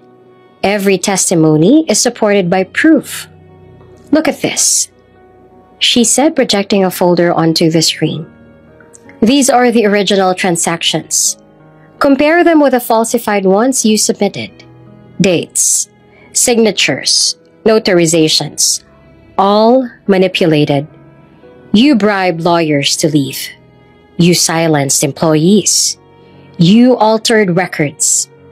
And now, it all comes to light. Marahang napalingon si Mr. Salcedo sa kanyang abogado. Halatang natatakot. What? How did she? She's meticulous. Bulong ng isa sa kanyang mga lawyers na halatang natutulala. Your Honor, patuloy pa ni Winnie, the recordings and documents submitted by Ms. Vasquez corroborate everything. Every action you took to destroy Mr. White's reputation was intentional, and every piece of false evidence is now exposed. Mr. Salcedo, do you have any response? Tumigil si Mr. Salcedo. Nawalan siya ng salita. Ang dating kumpiyansang hawak ay unti-unting naglalaho habang pinapakita ni Winnie ang detalye ng bawat pandaraya. Ang mga dati niyang sinisiguradong witness at lawyers ay tahimik na nakatingin. Walang matibay na depensa. You thought you could silence the truth, Mr. Salcedo? Sabi ni Winnie habang nakatuon ang tingin kay Mr. Salcedo. But the truth cannot be bought or hidden. Every lie you built is crumbling now. Your Honor, panimula ni Winnie, we have presented irrefutable evidence that Mr. Jonathan White was framed by Mr. Salcedo. Every falsified document, every bribed lawyer, every manipulated testimony was orchestrated to destroy his reputation and take control of his company. Pinakita niyang muli ang mga dokumento sa projector, kasama ang recordings, email threads at testimonya ng mga dating empleyado. The court has seen how meticulously Mr. Salcedo attempted to cover up his crimes, and yet, here we are. Truth cannot be hidden. Mr. White is innocent, Your Honor. Innocent of all charges. Tahimik ang lahat, habang ang mga mata ng hukom ay nakatuon sa bawat salitang binibitawan ni Winnie. Ang mga abogado ni Mr. Salcedo ay halatang nawala ang dating kumpiyansa. Winnie stepped closer to the table where Mr. White sat. Mr. White, she said softly, it's time for the truth to shine. You have been wronged, but today, justice will be restored. Tumayo si Mr. White, bagamat pagod at emosyonal. Ang buong kote ay napatingin sa kanya. I've waited a long time for this day, sabi nito na halos nanginginig ang boses. For everyone who believed I was guilty, I am grateful for those who still stood by me. And for you, Miss Nicolai, I have no words except thank you. Ngumiti si Winnie at binigyan siya ng mahinang nod bilang sagot. Let the court decide, she whispered. Binasa ng judge ang hatol. Tahimik na naghihintay ang lahat. Si Mr. Salcedo, si Mr. White, si Clara, at pati ng media at iba pang abogado. After careful review of all evidence, testimonies and documentation presented in this court, anunsyo ng judge, this court finds Jonathan White innocent of all charges. Furthermore, the court orders the immediate reinstatement of all rights to his company and assets, and recognizes the malicious acts of Mr. Salcedo in attempting to defraud and manipulate the law. Napatingin si Mr. White sa hukom at bahagyang napangiti nang maiyak sa tuwa. So, this is it. Bulong nito na halos hindi makapaniwala. Humarap si Clara.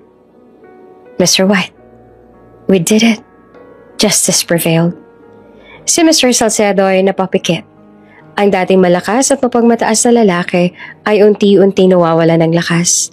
Napapailing ito sa kanyang mga abogado na parehong tahimik, halatang nalulunod sa bigat ng hatol.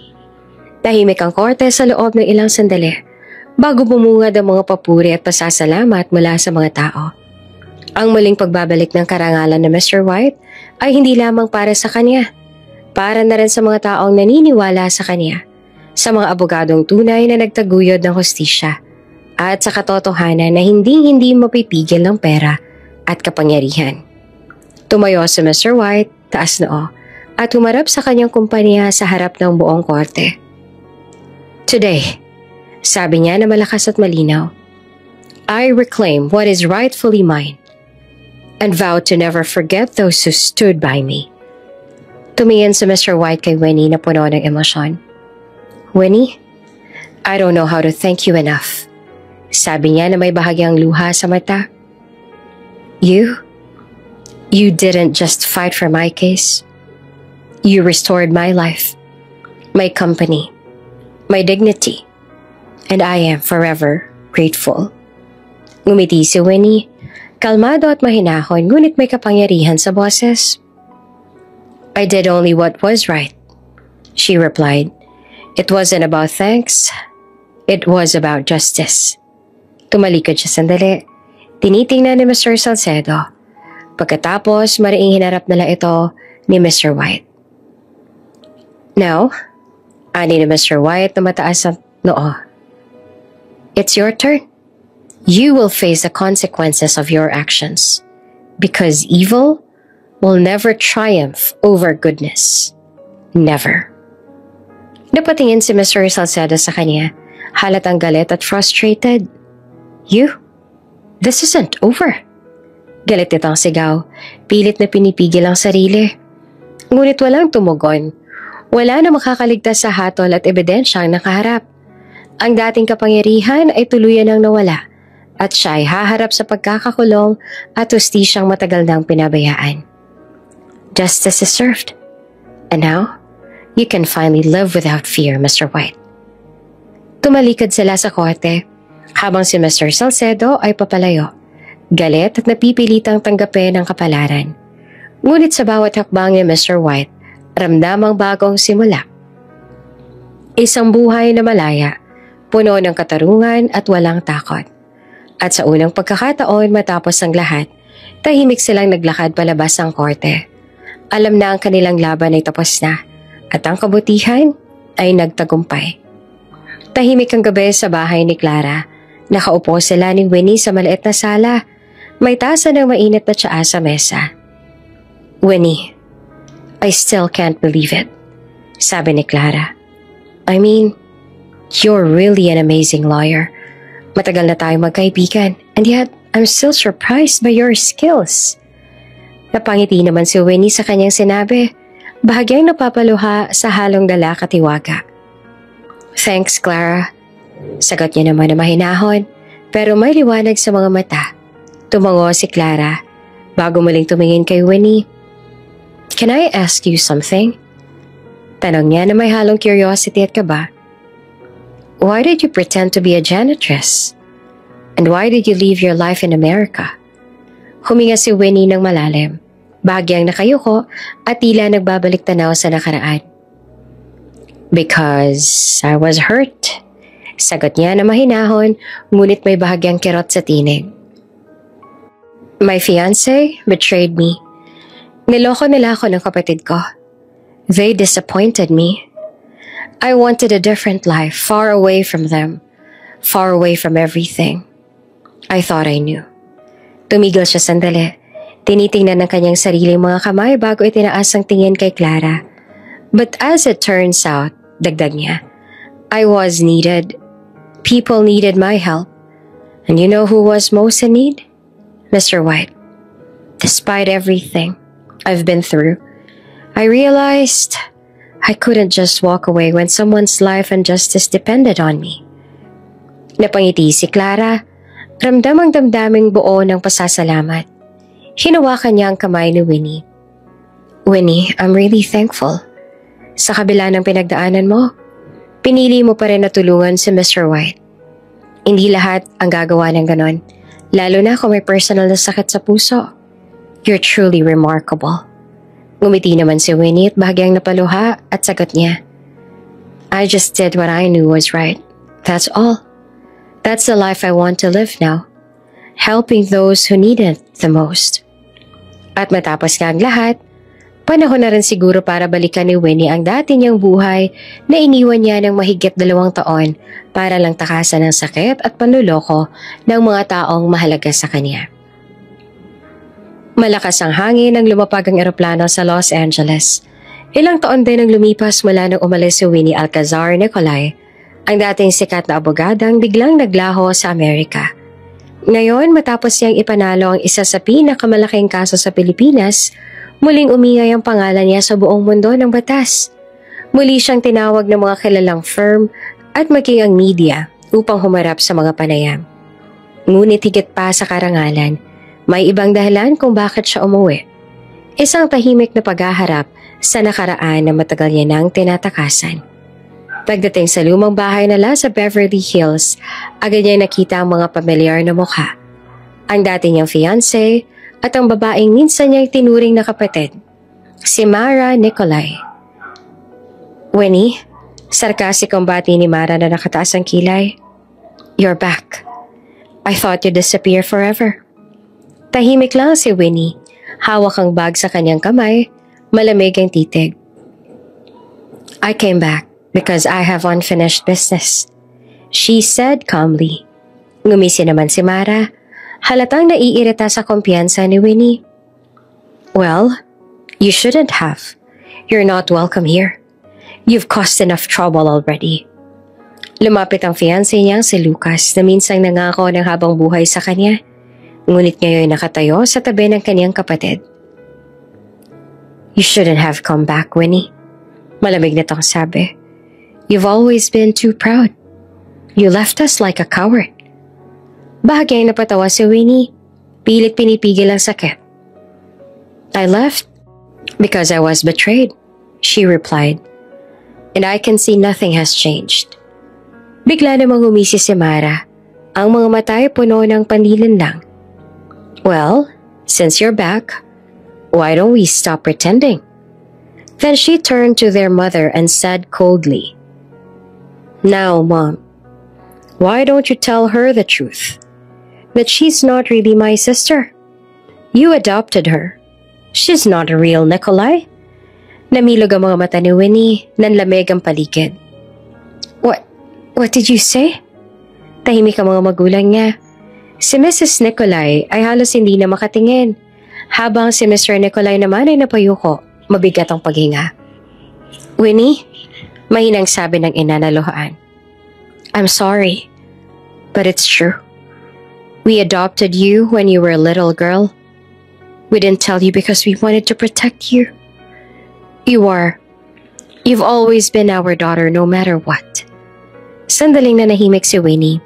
Lahat ng sakit, pagkabigla, at pagtataka ay nagsanib sa kanyang dibdib.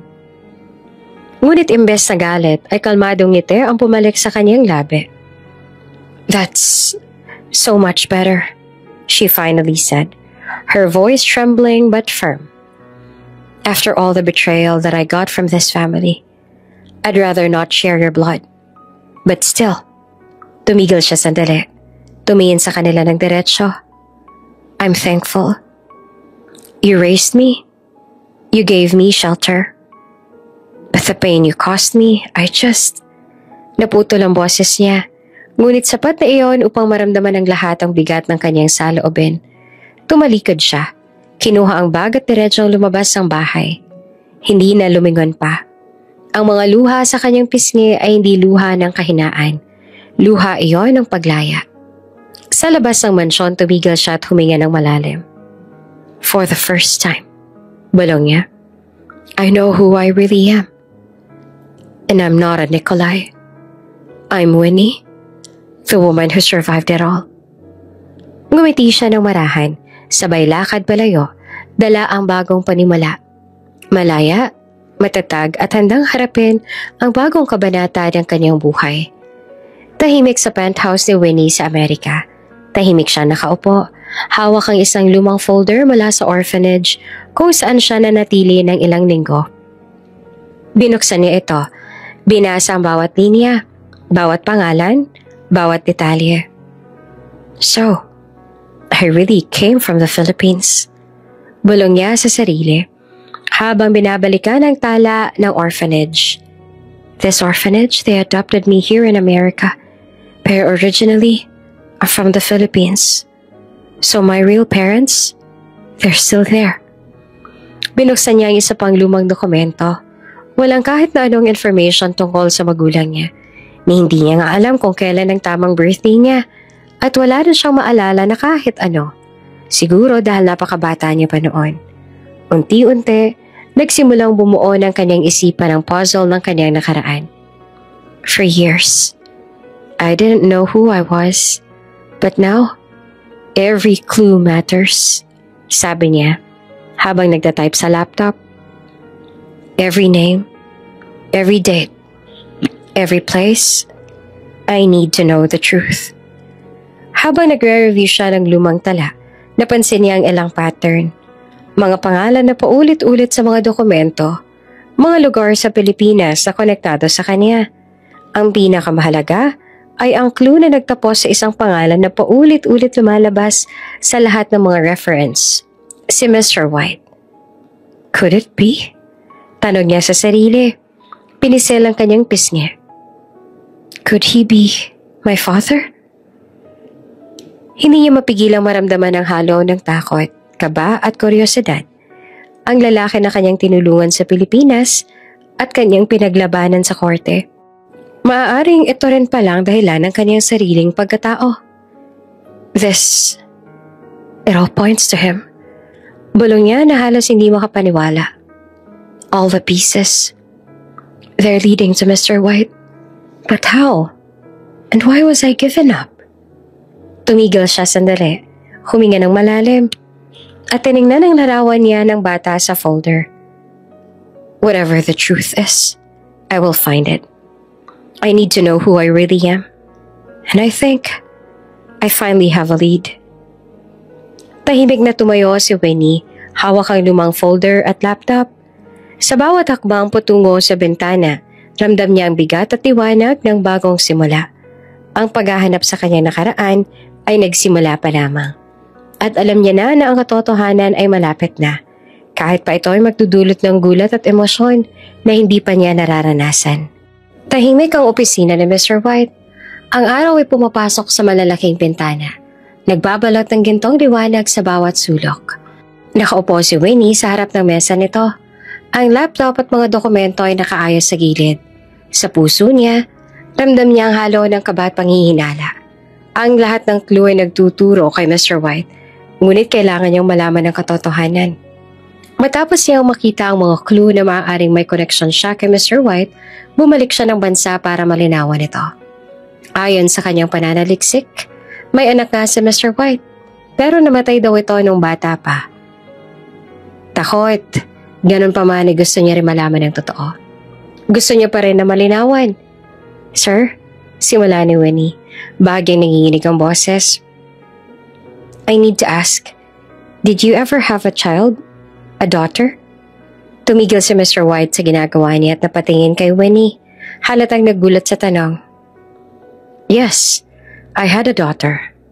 A child. I lost years ago. My daughter, her name was Zaina. She was my princess. Ngunit maaga siyang kinuha sa akin. Namatay siya kasama ang asawa ko sa isang aksidente. What if she didn't really die that day? Mahinang tanong ni Winnie, halos bulong, habang napatingin kay Mr. White. Tumigil si Mr. White at ang kanyang mga mata ay lumaki at tila unti-unting bumalik sa kanyang isipan na nakaraan. What?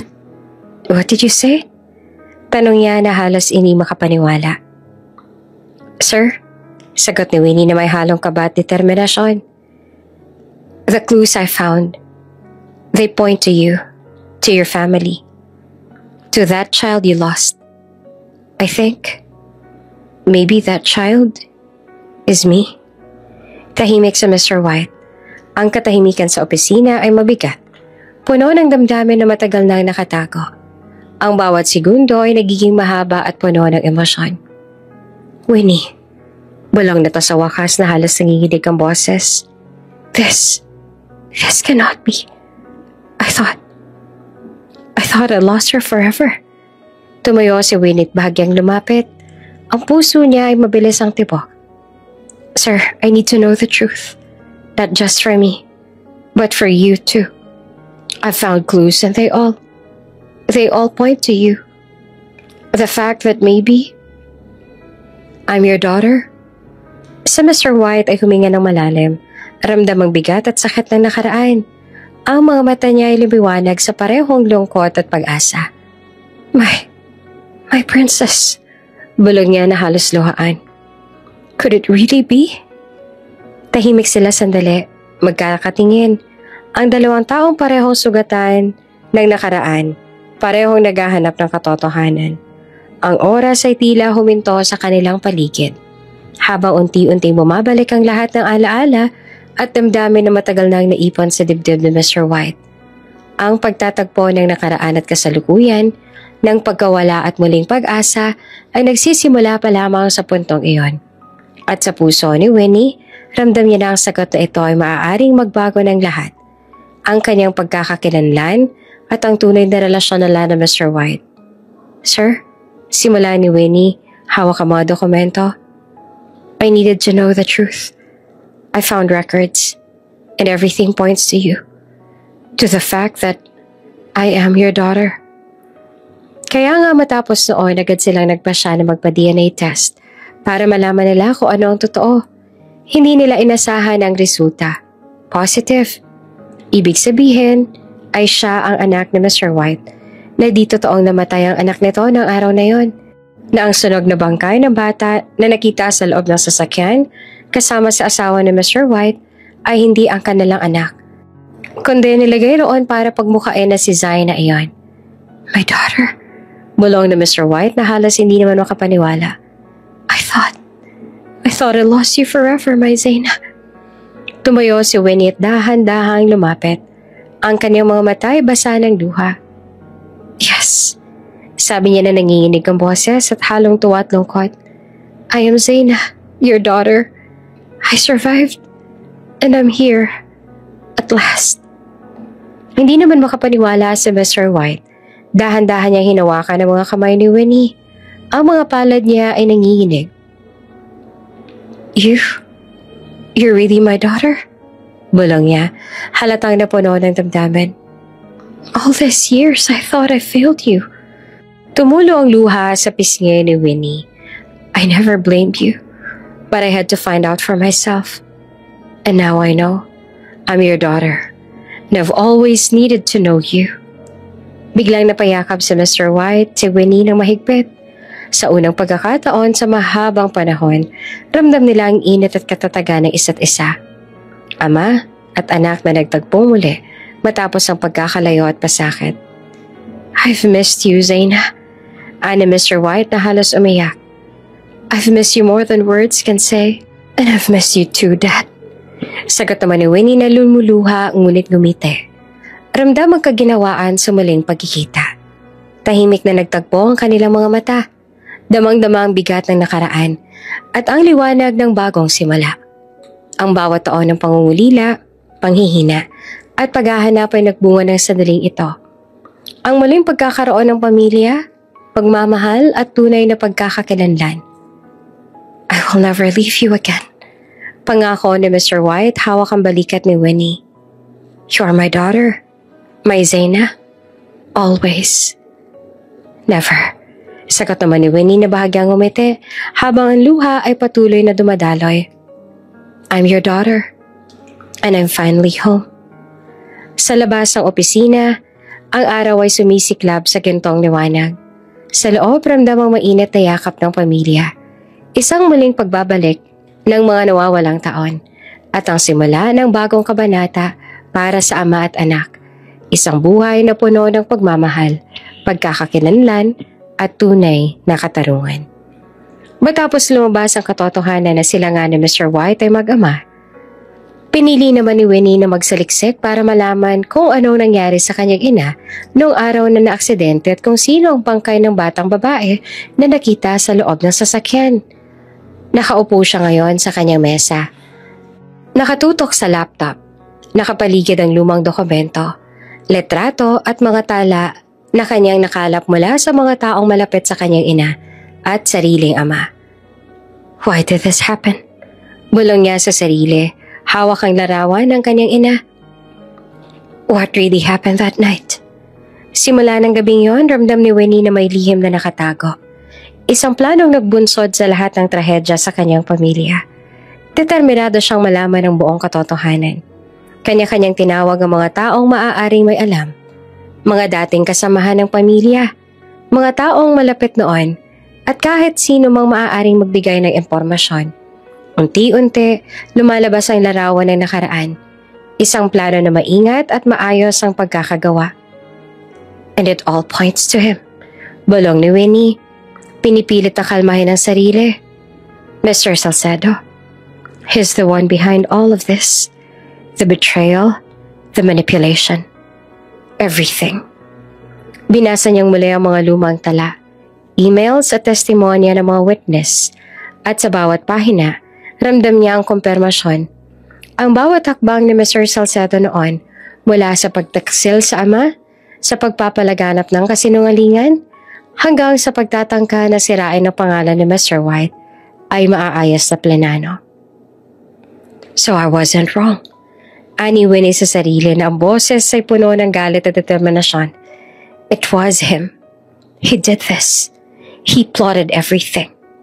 My mother, my father, the lies, all of it. He wanted to destroy them. And by extension, destroy me too. Ang mga detalye na kanyang nakalap ay malinaw at walang paligoy-ligoy. Hindi lang basta hinala ang meron siya. May ebidensya na nagpapatunay sa lahat. Ang trahedya ng nakaraan, ang pagkawala ng kanyang ina, at ang lahat ng sakit ng pamilya. Lahat ay maingat na inorganisa ni Mr. Salcedo upang makamit ang kanyang sariling kapangyarihan. I will make sure he pays, bulong niya, puno ng determinasyon. No more lies, no more betrayal. Justice isn't just for my father anymore. It's for my mother. And for everything he tried to destroy. Tahimik na huminga si Winnie, ngunit ramdam ang apoy sa kanyang dibdib. Ang kanyang nakaraan ay unti-unting nagiging malinaw at ang kanyang misyon ay higit na lumakas. Ang lahat ng nangyari ay may dahilan. At ngayon, alam niya na ang taong dapat panagutin. Si Mr. Salcedo, ang lalaki na nagplano ng lahat ng sakit at trahedya sa buhay ng kanyang pamilya. At matapos nga lumabas ang katotohanan na si Mr. Salcedo ang nasa likod nito, lalo pang lumaki ang kaso na kahaharapin ni Mr. Salcedo. Di lamang pagnanakaw, naroon din ang murder.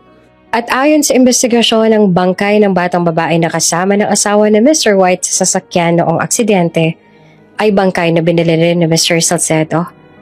At kaya lumabas sa DNA noon ang batang iyon ay si Zaina dahil pineke rin ang DNA result. Pero ngayon, lumabas na ang totoo at pagbabayaran na ni Mr. Salcedo ang lahat. Habang buhay itong makukulong. At batid ni Winnie na masaya rin ang kanyang ina dahil lumabas na ang totoo at ngayon ay magkasama na sila ng kanyang ama.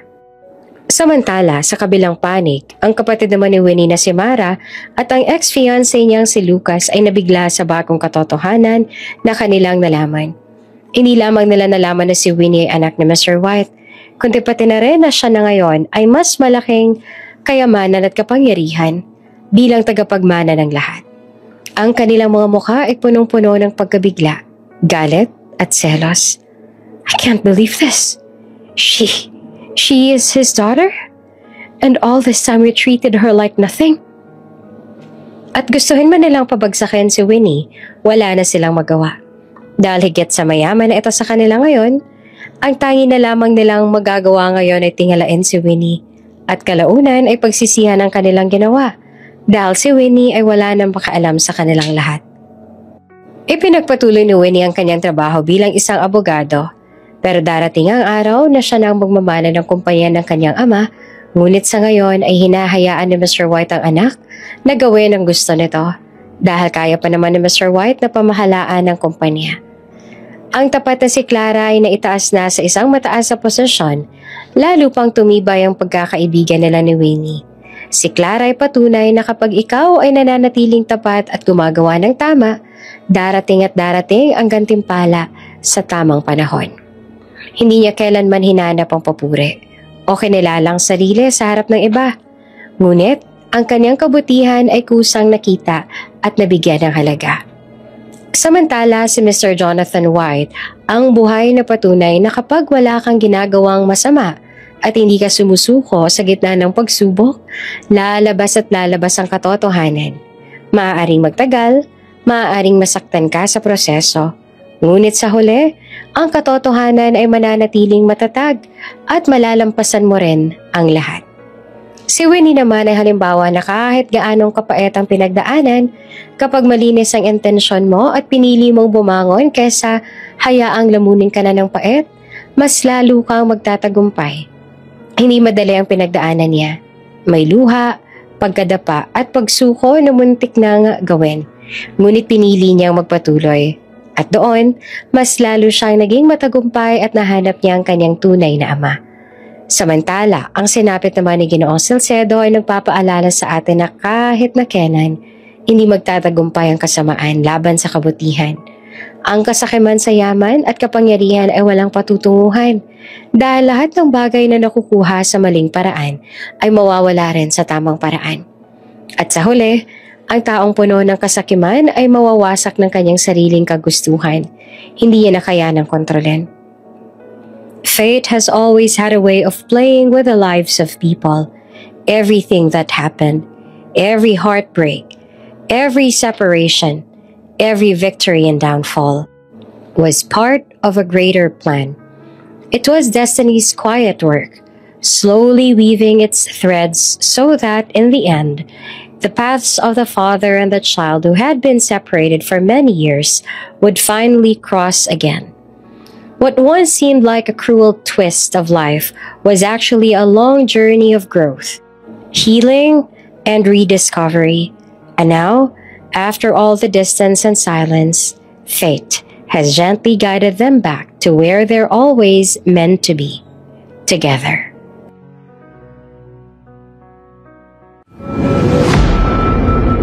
Bago ka pa lang sa channel na ito, Ate Jane TV, huwag kalimutang pindutin ang notification bell and subscribe button.